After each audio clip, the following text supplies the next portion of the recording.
Hi ಗೆಳೆಯರೇ, ಇಲ್ಲೇನು ನೀವು ನೋಡ್ತಾ ಇದ್ದೀರಾ? ಇದು ಮುರುಡೇಶ್ವರದಲ್ಲಿರ್ತಕ್ಕಂತಹ ಬೃಹತ್ತಾಕಾರದ ಒಂದು ಶಿವಲಿಂಗ.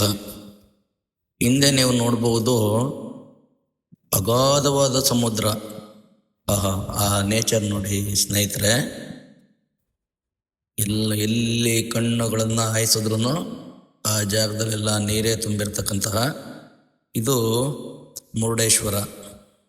ಎಲ್ಲರೂ ಒಂದಲ್ಲ ಒಂದು ಸಲ ಆ ಜಾಗನ ವಿಸಿಟ್ ನೋಡಲೇಬೇಕಾದಂತಹ ಜಾಗವಾಗಿರ್ತದೆ. ಅಲ್ಲಿಯ ಒಂದು ಪ್ರಕೃತಿಯ ಸೌಂದರ್ಯ ಹಾಗೂ ಅಲ್ಲಿಯ ಶಿಲಾವಿನ್ಯಾಸ ಎಲ್ಲವೂ ತುಂಬ ಚೆನ್ನಾಗಿದೆ. ಹಾಗೆಯೇ ಶಿವಪ್ಪನನ್ನು ನೋಡಿ, ಎಷ್ಟು ಮುದ್ದಾಗಿ, ಎಷ್ಟು ಒಂದು ಅದ್ಭುತವಾಗಿ ಕಾಣಿಸ್ತಾ ಇದೆ.